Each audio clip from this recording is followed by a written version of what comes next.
Now, if you only got 1 or 2 servers to monitor, it's really not a big task, is it?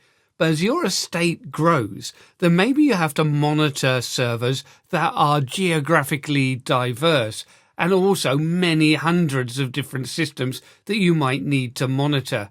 And this is why with our S6 skill area, we look at monitoring tools, installing, managing and troubleshooting. My name is Andrew Mallett and I'm a DevOps tutor here at Kaplan, and it's my job to help demystify some of these skill areas for you. We're going to begin by taking a look at the Elastic Stack and what that can do for you. Working with the Elastic Stack, which is also known as the ELK Stack, we're going to look at Elasticsearch, Logstash and Kibana. Now, to meet the requirements of the skill areas, you need to know how to install the software, to manage the software, or configure and use it, as well as troubleshoot it when it doesn't work. So we'll be stepping you through that complete process. The skill area doesn't particularly mention the Elastic Stack, but it is a very common stack that is used in DevOps. To get our ball rolling, we're going to start with Elasticsearch, part of our Elastic Stack. With this, though, we do need to understand a little bit about what Elasticsearch does.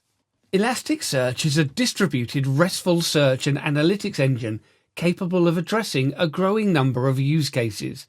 It allows you to store, search and analyze large volumes of data quickly and in near real time. Common use cases include logging and monitoring, which is of course why we're looking at it now, but it can be used for many other use cases, including as search engine data warehousing. The basic concepts include the index. This is then equivalent to a database or a collection of documents. We have the document itself inside of the index. We have shards. Indices are divided into shards which can be distributed across multiple nodes. And of course, then shards will have replicas which enable high availability and fault tolerance. This is a big system that we're talking about, but we're going to be looking at a single node cluster. So first up, we have to install Elasticsearch, the package. So here we are at the command line of my Rocky Linux system. This is an enterprise Linux system, and we can check its versioning by using hostname CTL. And we can see that we're running inside of VMware. This is VMware Fusion, and it's Rocky Linux 8.10. It's not necessarily that well resourced. When I look at the memory using free-h for human readable, we're able to see that we've got less than a gig of RAM for the system and 2 gig of swap. We will be installing Java-based software, so this is really extremely minimal, but is enough for the demonstration. For step 1, we need to make sure that we've got the GPG signing key for the Elastico repository that we're going to use. So we can go through and use sudo rpm ---- import, and then we can go through and put the web URL through to artifacts.elastico.co, and then in uppercase we've got our GPG-key all in uppercase, and then we've got -Elasticsearch. Now I know we're installing Elasticsearch, but this really is the key for the repository, not for Elasticsearch. So I can hit the big enter key on this and it will very quickly pull that down. It will be just a few bytes. And with that installed, we can then set up the repository. For this, we can create a repo file, and it's relatively easy to do this. You can get the information from the elastic.co website for the installation, or you can download my repository. The repository information is in the video description, but you can also see it on the screen now. For the moment, though, I'm going to do the simple copy and paste. And you can see that I'm creating the file using the T command with administrative privileges, and we're writing to the elastic.repo, And we're going to keep on writing until we get to the end of file. Just be aware that if you get this from the elastic.co website, the repo won't be enabled and you'll have to enable it.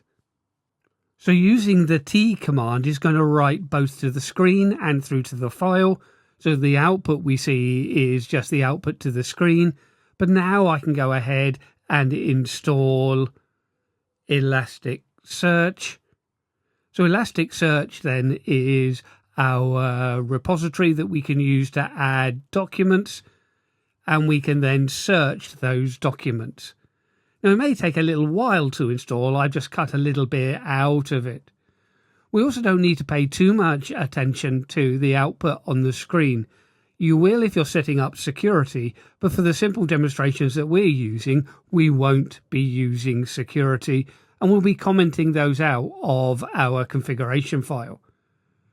The service won't have started yet, so we can go ahead and edit the configuration file, which we're going to find in the etc Elasticsearch and Elasticsearch.yml.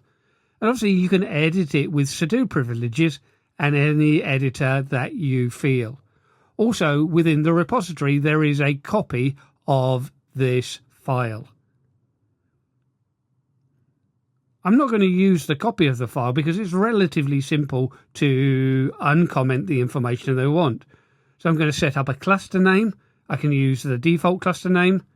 I can use the default node name. Remember, this is meant to be a clustered system with replicas holding information.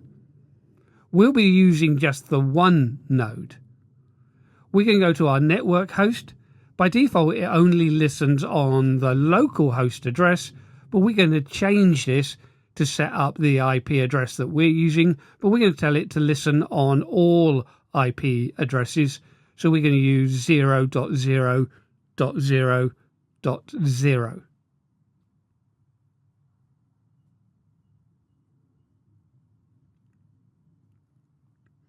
Our discovery seeds host, so we can discover our cluster information. So we're going to go through and change this. We could leave it the default. It would default to localhost, but I'm going to explicitly put in localhost.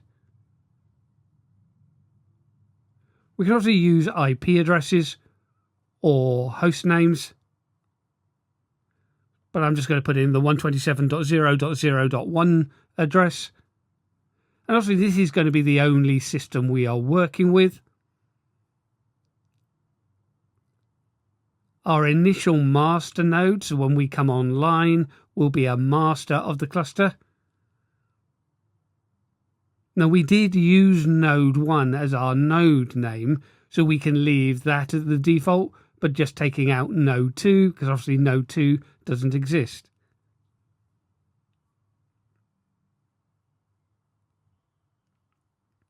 Now we can move down to the security. Well, we're going to disable our security.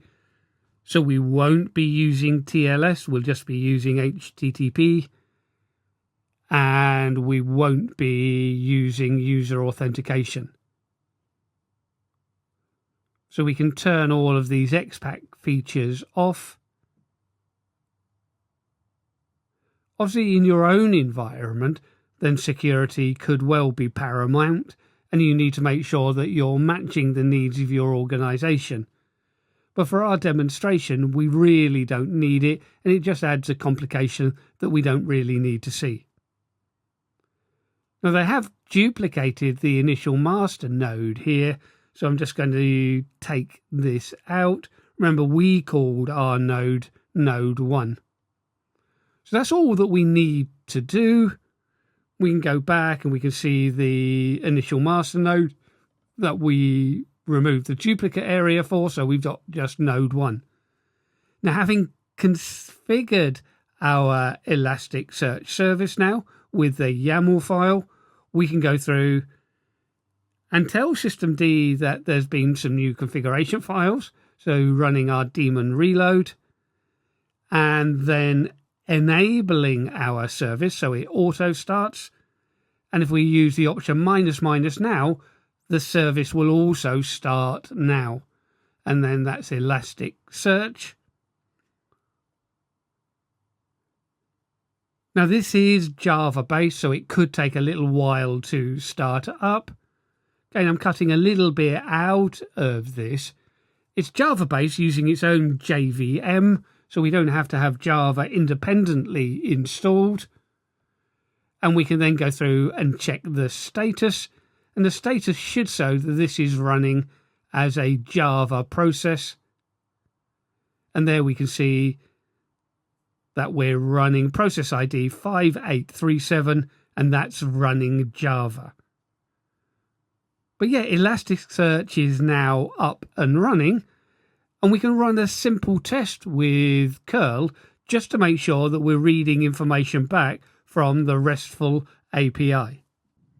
So let's go ahead then and use our good friend curl.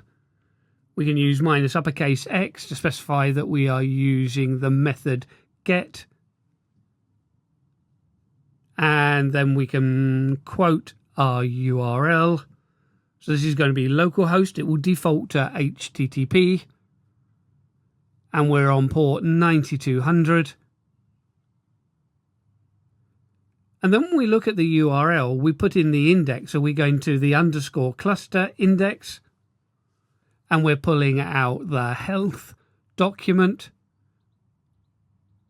and we're formatting it in pretty format.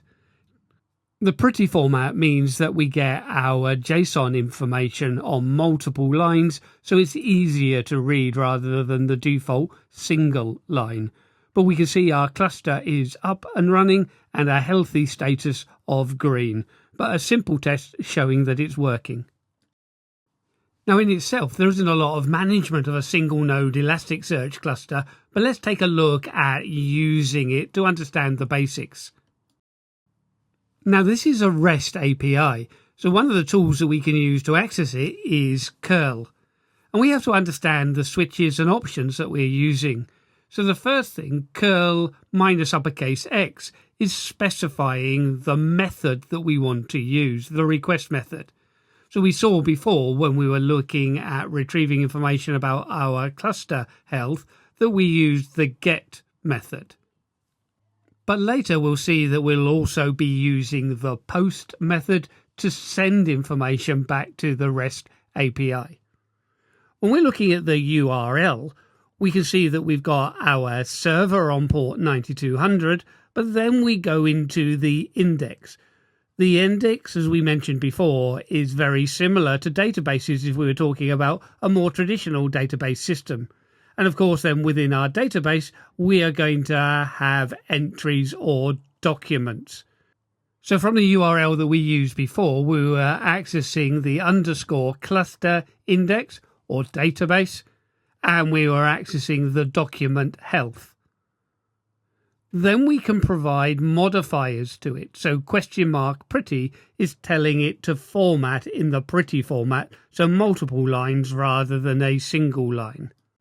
Now we have the basics of the curl command, and using the REST API, we're just going to go through and create some dummy information and see how we can use Elasticsearch to retrieve the information that we add. So here we are back at our glorious command line. And if we go back and review the previous command that we issued, you can see that we were using pretty as an argument. So we're getting then our JSON information on multiple lines. So the key cluster and its value my application, the status key and its value of green. So pretty in the fact that it's easy to read. But if we take out that argument, and that includes the question mark, which is starting our argument, and just look at the raw JSON information, we can see then that it comes back with the same information, but just comma separated, but all on one line that becomes wrapped, which is much more difficult for us feeble humans to be able to read. The -X is specifying the request method that we're using, and in these cases it is being get, and that's what we've seen so far. But we can also use other methods, and we'll take a look at put and post. We'll look at our good friend put first, and we'll use put to create an index. An index, remember, is going to be a place that we can use to gather collections of documents. But when we use put is said to be an idempotent command, so we're never going to get different versions of the same index coming back. It will either say it's created or it can't create it because it already exists. So in this case, we know we haven't done any work on this, so the test index can be created. I could put pretty at the end, but there's no real need. As we can see, there's only 3 elements coming back. When I say this is idempotent, if I tried to run it again, it wouldn't create an extra version. It would purely go through and tell me that the index already existed. Whereas when we start looking at creating documents, it's quite feasible we would have different versions of our documents. So put is used to create the index. But where we have documents might have multiple versions. For that, we could then use post. The first time we post, we're going to create version 1, but subsequent times we're going to increment the version number. So this is then said to be non-idempotent. We won't get exactly the same thing coming back each time. We can get different version numbers. Now for this, I'm going to again use the simple copy and paste, but the examples that I'm using are also available through my Git repository for this video. But if I quickly go through and paste the information in, as I paste that in, you can see that we're using a post method. We're going to _doc, which is specifying the type of document, but in version 8, and in fact version 7 and beyond, there is only the one type of document that we're creating, and our document ID is 1. We're using -h for our header information, saying that we're sending a JSON document through, and -d is specifying the document information that we're sending through. So the name, John Doe, the age, and the occupation. We can type this up, but it's easier, I think, with a copy and paste. But you can see now that it's been created, and we can see the version number, version 1.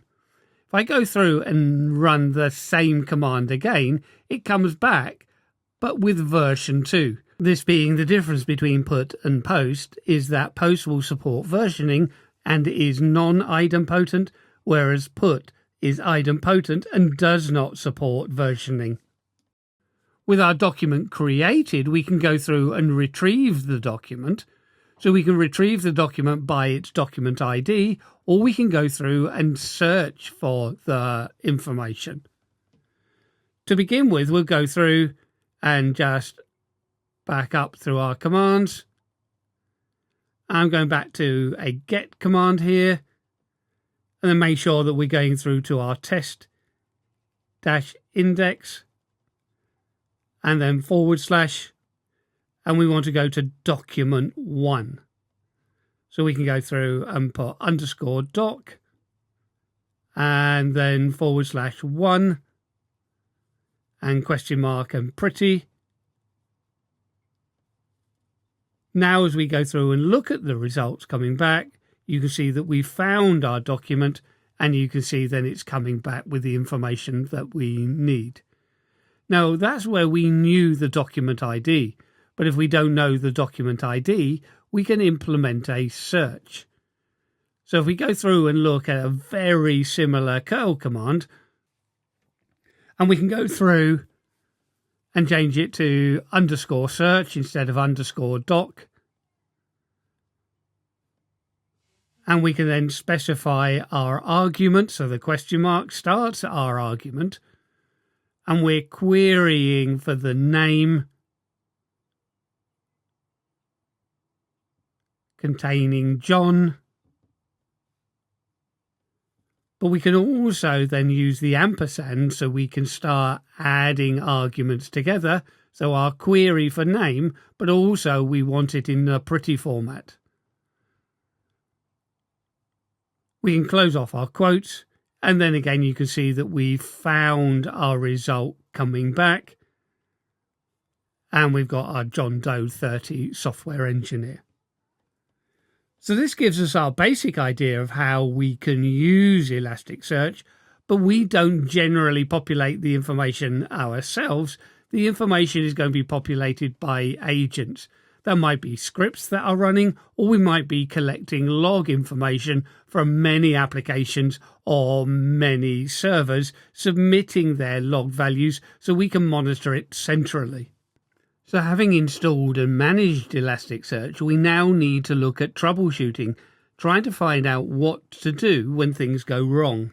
Now, of course, working with a single node Elasticsearch cluster, you don't expect too much to go wrong.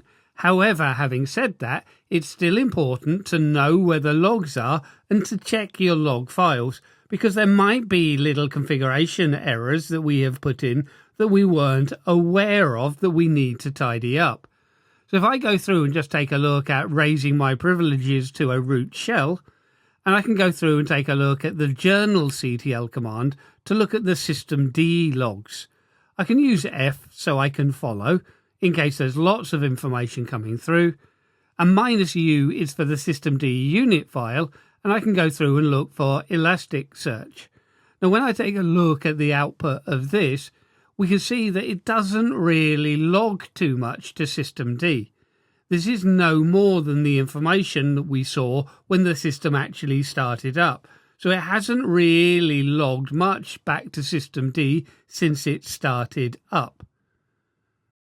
However, there are other log files that we can look at. So we can use Control and C to stop following journalctl, and we can then cd into var, log, and Elasticsearch. This is one of the reasons why I've elevated to root. If I look at the permissions on this directory, it's only accessible to the Elasticsearch user and group. Now, of course, as root, I have access to everything, but as the vagrant user, I wouldn't have access into the directory. Although when I look inside of the directory, if I do a long listing, so ls-l, all of the files inside of the directory, I would have access to, but I don't have access to the directory, so I don't have access to these files.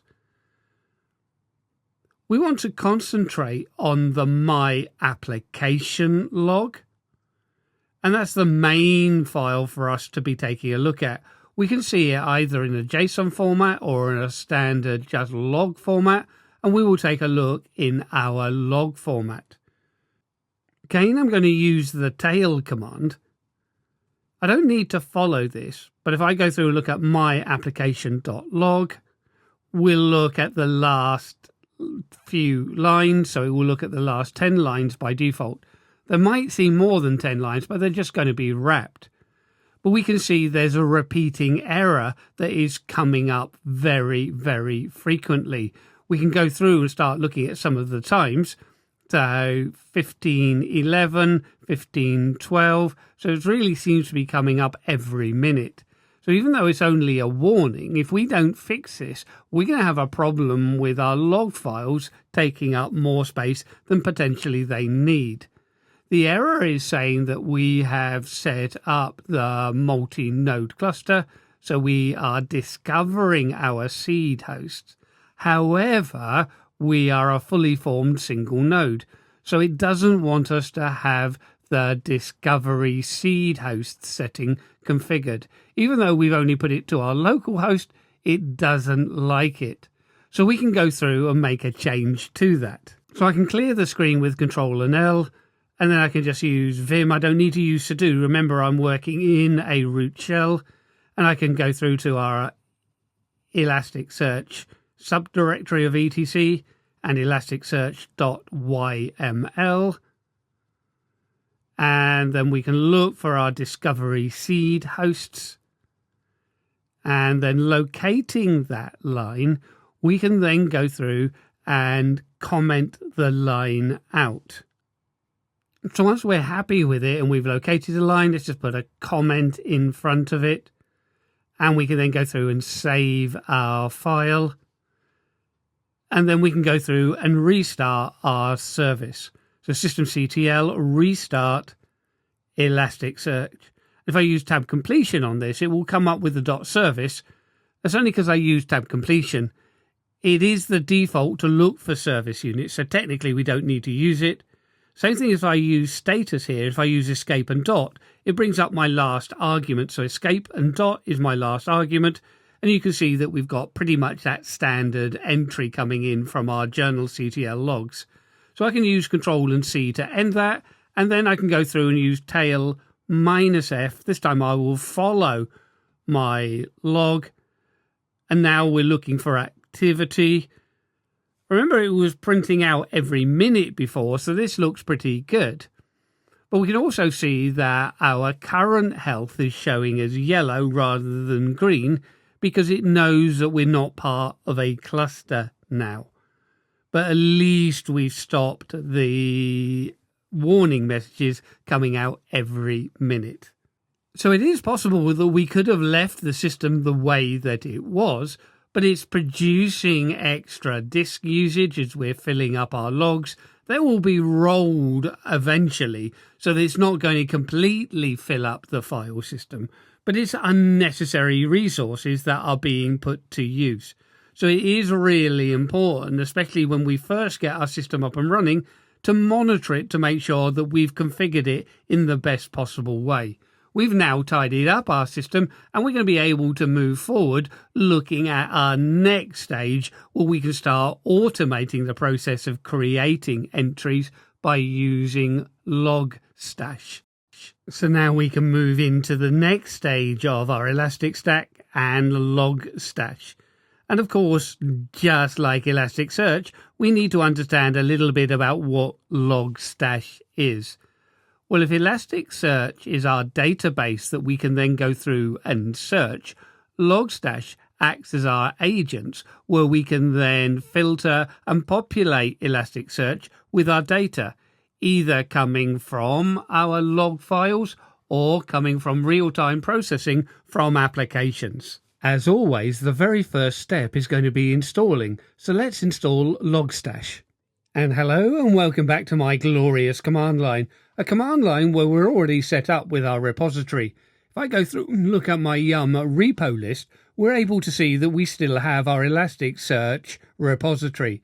The Elasticsearch repository was, of course, for Elasticsearch, but it also then supplies packages for the other elements of the stack, including Logstash, which we're going to install now. So this is really simple. Sudo yum install -y and Logstash. We can hit the big enter key and allow this to go through, and it's going to be installing, of course, Logstash, which is our ETL or extraction, transformation and load tool. Well, we can then go through and read information maybe from logs or application, transform the data by adding fields, deleting fields, changing data in fields, and then uploading it through to our system. And these are called Logstash pipelines. We would normally go through and start our service now, but we're going to leave it unstarted so we can run it from our command line as we investigate a little bit about the Logstash pipeline. In using Logstash, we create a pipeline with our extract, transform, and load element. Let's take a look. When using Logstash, we define pipelines. These are text files that define and can include input, output, and maybe even some transformation in the middle between the input and the output. When we're looking at input, we have various plugins that are provided as standard, such as reading from beats, reading from file, reading over HTTP. But of course, we can read from syslog, we can read from many other resources as well. We'll begin by taking a look at standard input. When we look at transformation, this is where we can transform our data. And there are many plugins for this, such as Mutate, where we can perform general transformation like adding and removing fields. Grok, where we can do more of a regular expression search and replace. where we can use DNS to do DNS lookups, perhaps then transforming IP addresses to DNS names. When we're looking at output, we can send our output to Elasticsearch, and obviously that's where we're going to be looking at later. But we also have plugins for standard output, or for syslog, or for even going to Pages or Nagios. So let's get this show on the road by building our first and most simple pipeline. This is going to give us a good understanding of how Logstash works. So moving out to my Rocky Linux 8 system, we already know that we have Logstash installed and it's not running. We haven't started it as a server, but we can still run it from the command line. We define our pipelines in text configuration files, so that's where we're going to begin. We will create our configuration file. I'm just putting it in the Vagrant user's home directory, and I'm just going to give it a simple name like pipe1.conf. Now, within the pipeline file, we can define then our input and output. With input, we can then go through and define that with our brace brackets. And inside of those glorious brace brackets, we will then define the plugin that we wish to use for our input. So this is where our data is going to be extracted from. Remember, this is our ETL, our extract, transform, and load. And we're just going to use standard in. And this becomes a simple test where we can echo information through to Logstash. We don't need any parameters for standard in, so we can go through and just put our closing brace brackets. Within our output, again, we then go through and defining now our load level of ETL. In this case, we're not using a transform. We're just going straight from input to output. Now, the output might be sending to the Elasticsearch plugin, but again, as a simple test, we'll just use standard out. So we'll echo the information back to the screen. Now again, we can use our empty brace brackets, but if we want to put parameters for this, we can specify the codec that we're going to use, and we're going to use the Ruby debug codec. So this then is just going to format the JSON information just a little bit more easy for us to be able to read. And we can then close off our brace brackets for that. And we are good to go. We have our input and our output, or our extract and load. So we can go through and save this. And then if we're using standard input, we can use echo. So we can have our glorious hello world statement coming through. So if we echo that and pipe the output through to Logstash, but we do need to run this with elevated privileges. So we're going to use sudo, and the program is usr share logstash bin and logstash. Now it has a set area that is going to look for its configuration files, but we can specify the configuration file to use with the -f option, and we're going to point through, in my case, to the Vagrant user's home directory. Obviously point it through to your user's home directory, and we called it pipe1.conf. We can hit the big enter key, but again, this is a Java-based service, so it's going to take a little while for it to start up. Remember, the service is normally going to be running, so we don't have to wait for it to start. I'm going to cut a little bit out of this process because it's not the most interesting, just watching the process start up. But once it has started, you can see then that we have the original message of hello world and then our output message of hello world. So we are able to see that this is working. We've got our input and our output. But of course they're the same because we haven't really done anything. We've just taken our input and sent it through to standard output. So if we want to see this working in perhaps a little more understandable way, let's go back to our pipeline file. And let's add in our transform level. So remember that input is our extract, output is our load, but our filter represents the transform. Again, we can choose the plugin that we want to use, And we're going to use the Mutate plugin. So this is a simple plugin that allows us to add, change, or remove fields. So we can specify then underneath the Mutate what we want to do. So inside of the brace brackets, I'm going to say that we'll let uppercase, so obviously changing the case of our message field. We saw in our output before that the hello world comes as part of the message field. So if we then go through and change the message to uppercase, we should more easily be able to see the difference between our input and our output now that we're doing some transformation. Again, don't forget to close off the Mutate with your brace brackets. And again, we are ready to go now. So let's go through and save this. We can up arrow key. We're using the same file, so I can just hit enter on the previous command. Again, I'll cut a little bit out as it loads. But we can see now that we've got our original hello, and then we've got our transformed message, hello world, going to standard output. Of course, all of this then is just a simple demonstration and not particularly useful, but gives you the idea of what Logstash can do and what a Logstash pipeline is.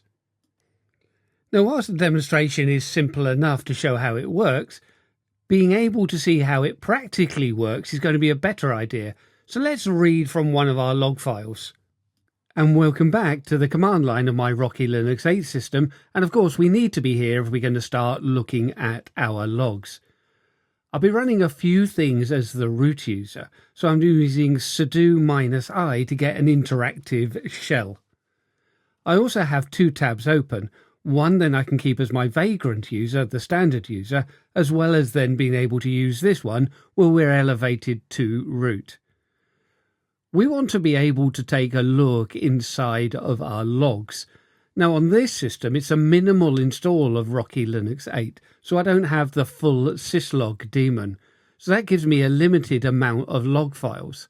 So if I look in var log, and when we move into this directory and run the listing, I don't have my normal log files that you would expect, such as var log messages. So these are being logged by the individual services and not by the syslog daemon. But we can use our file plugin to be able to read. If I take a look at the DNF log, we can see this is where yum will write to. Yum or DNF are dandified version of yum. If we want to check, though, for installed software, we could perhaps search for the word installed, and we can use the grep tool to initiate our search. So that's exactly what we're going to do, and we're going to do a grep -i. So we're ignoring case at the moment, so we're case insensitive searching for the word installed inside of our dnf.log. As we go through and execute the search, you can see then that we're getting some debug messages coming back and some info messages. So we could look for the log level, but we could also just search for the uppercase installed, so with the uppercase I. And we're going to do that just to keep our search a little bit more simple. But of course, we could drill down further and just look for the debug messages. So now we know what to look for, we can start implementing our configuration file.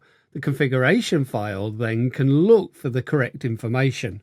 So I can clear the screen and then we can go through and look at editing. Again, use any editor that you want and look in etc logstash conf.d and we can create the dnf.conf file.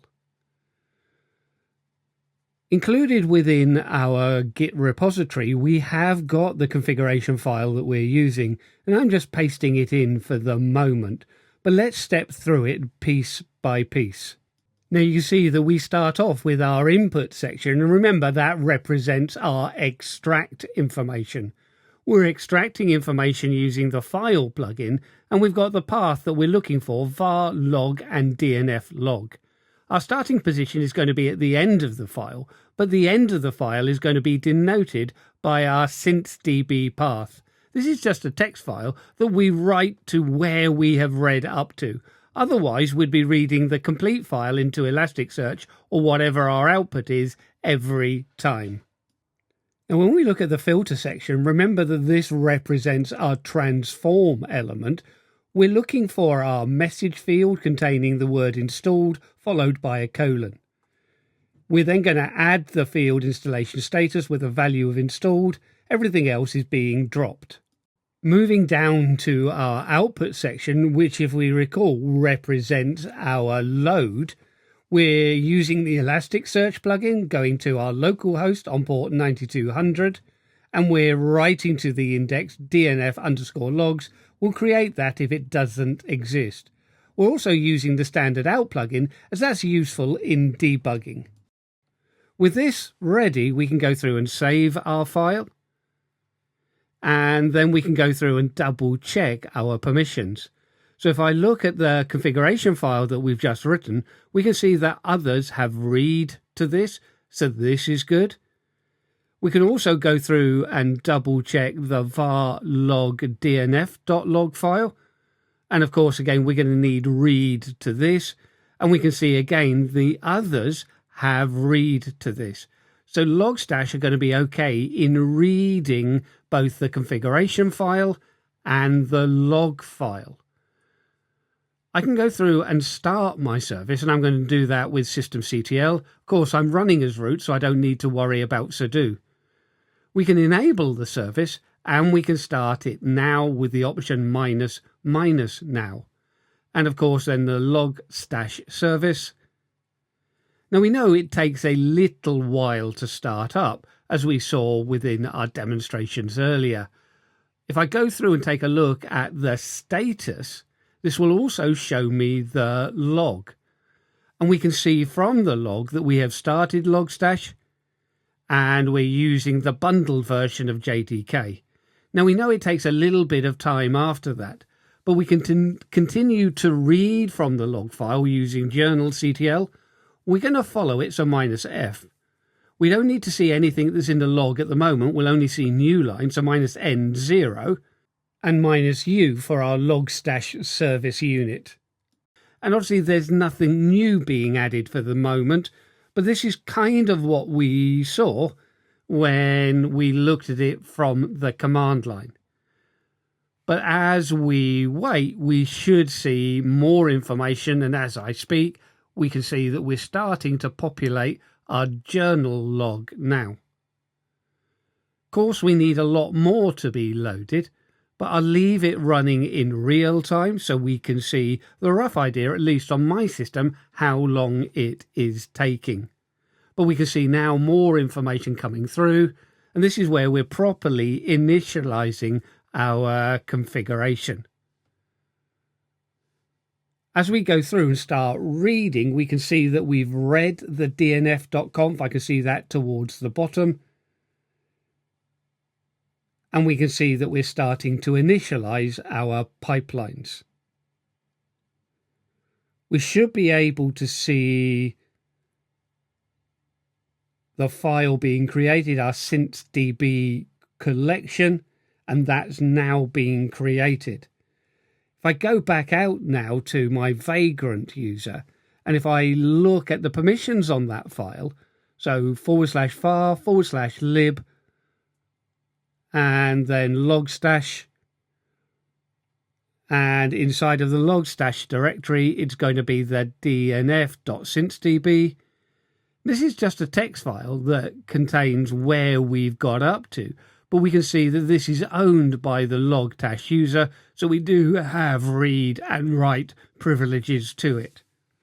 But while we're here, we just go ahead and install a new package. We're reading from the end of our log file, so looking for new entries, and then recording those installed entries into our system. We can see when I go back now and look at the log, which I was still following in my root connection, that we have got new entries. So let's go back to my Vagrant shell. And from here, we can go through now and actually read from our DNF logs. And this is always very good. So we've been able to get our response coming back from Elasticsearch. We can see as we read through the underscore index. So our index name is DNF logs.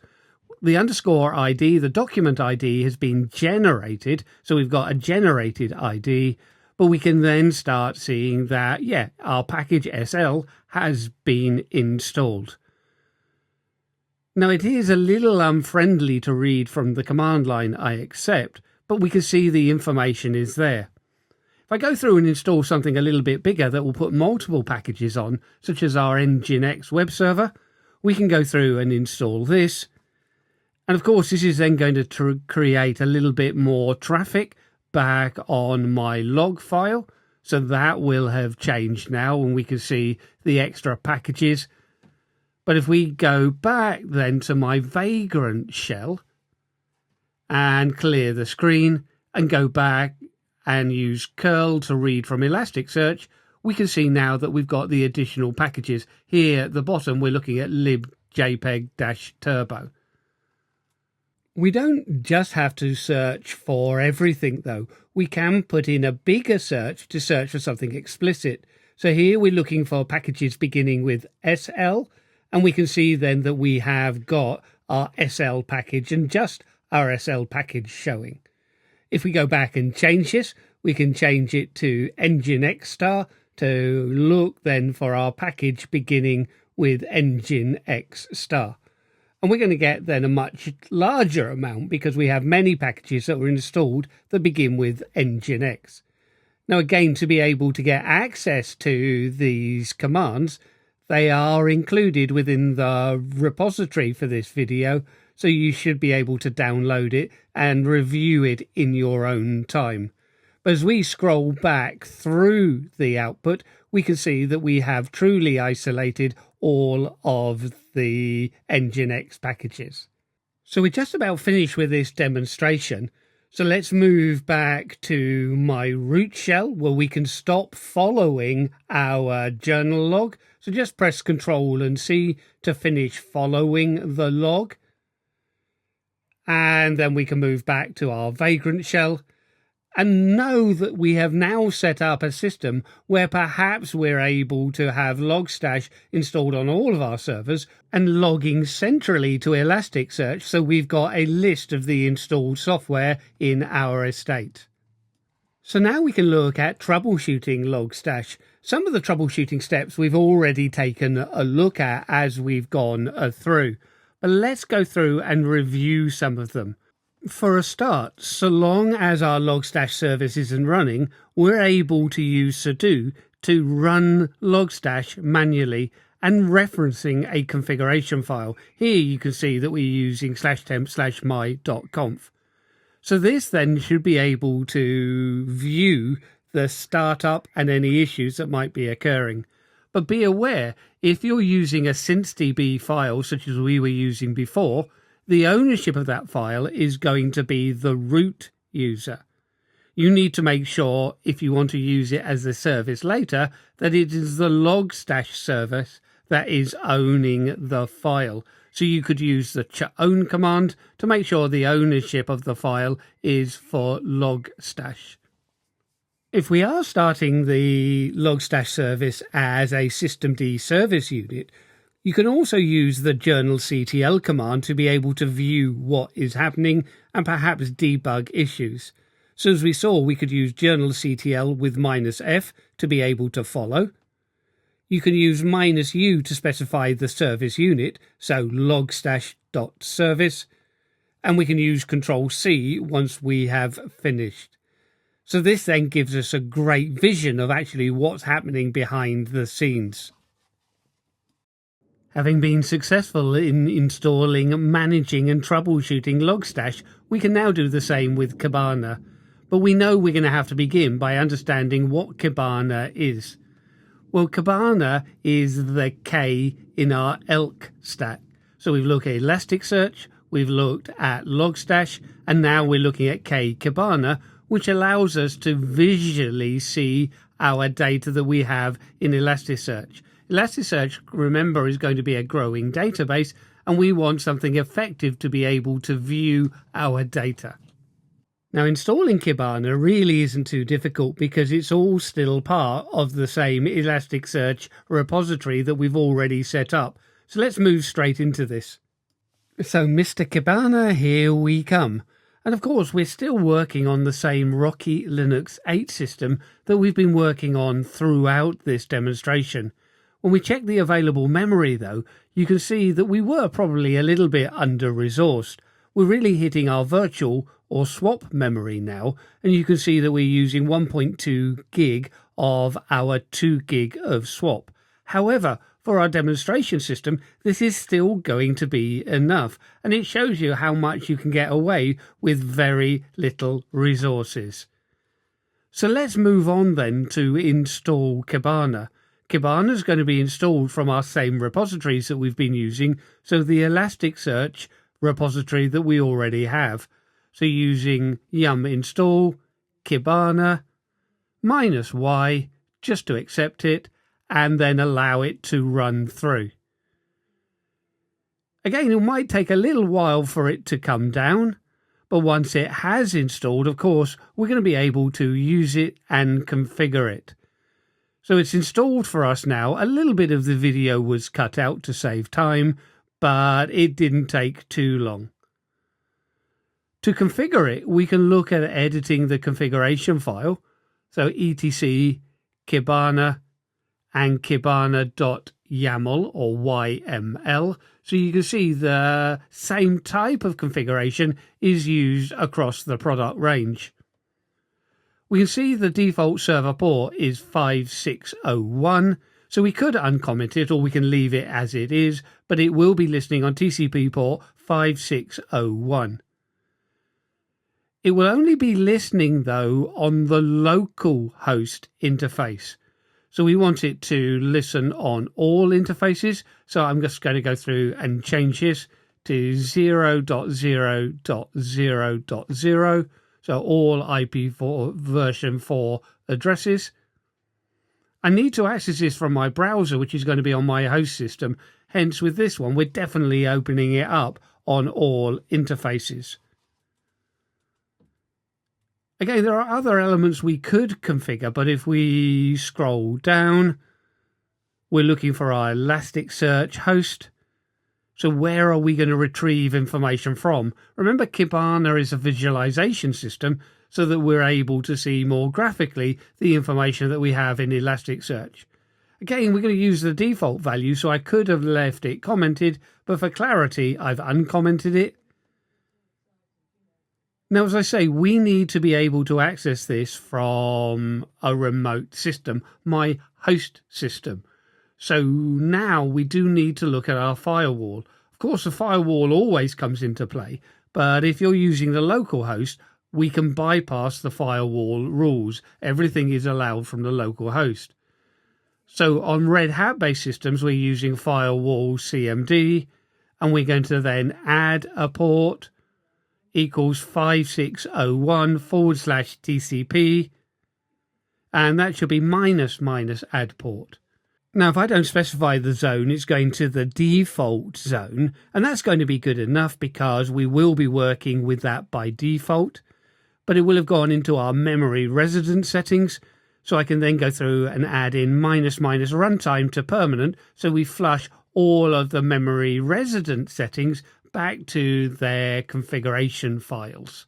Now, with my firewall settings in place, I'm able to access Kibana from the outside world, but obviously only if my service is running.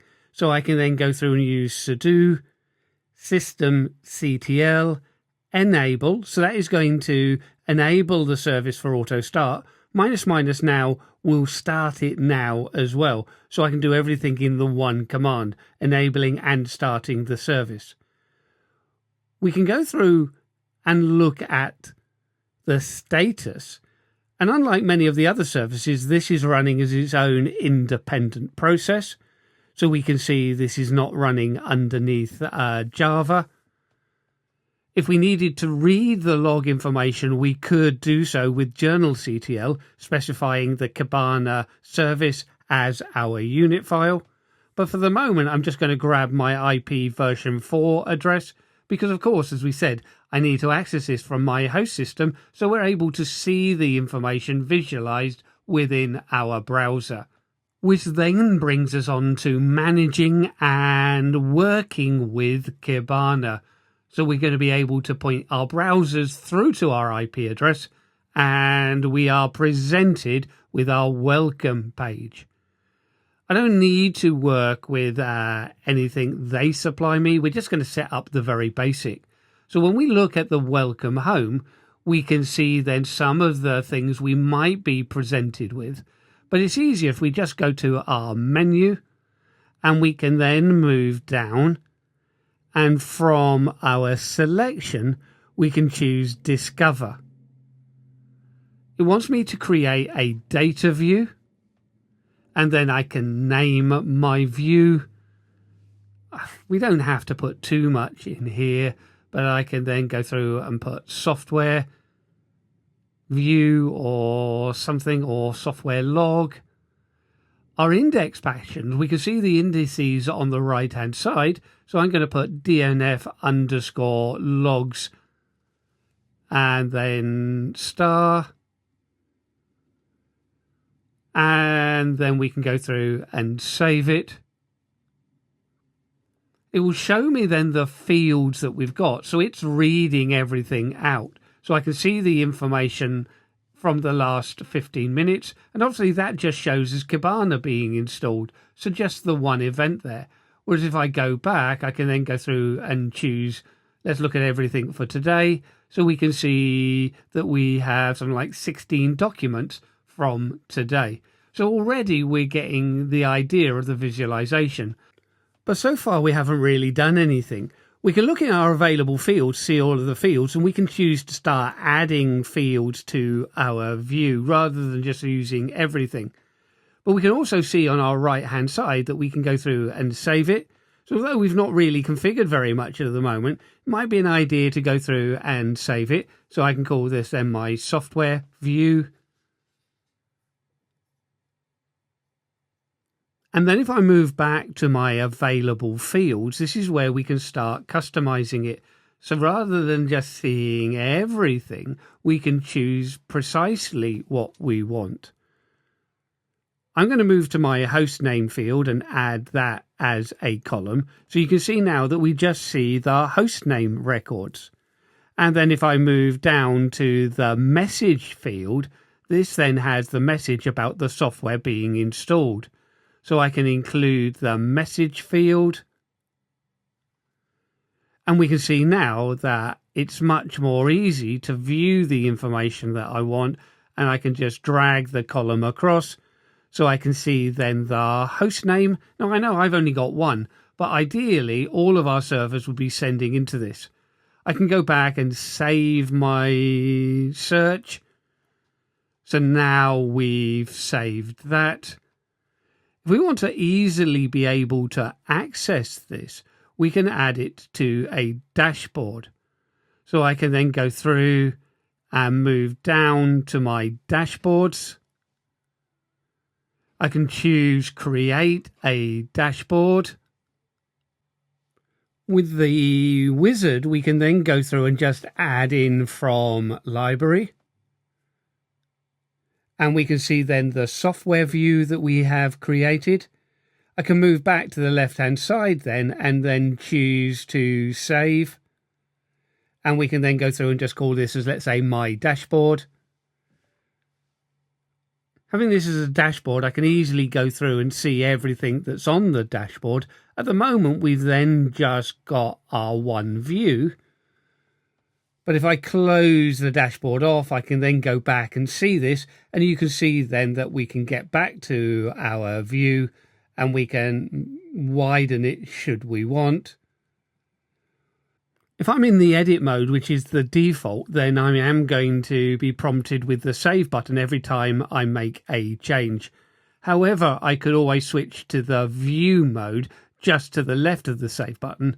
But we've seen now that we are able to visualize our data. So now that takes us on to Troubleshooting Kibana. We've installed it. We've seen how we can manage and use it. So now let's make sure we can troubleshoot it. And troubleshooting is going to be the same as with many different services on systemd-based machine. The journalctl command becomes a really useful tool to be able to extract information from our logs.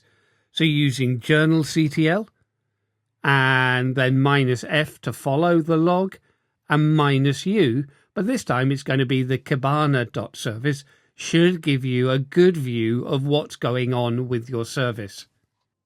So this has been one long video where we've looked at our monitoring tools, so the Elastic Stack, using Elasticsearch, Logstash, Kibana. We've looked at indices and documents and using curl and being able to visualize our data in Kibana.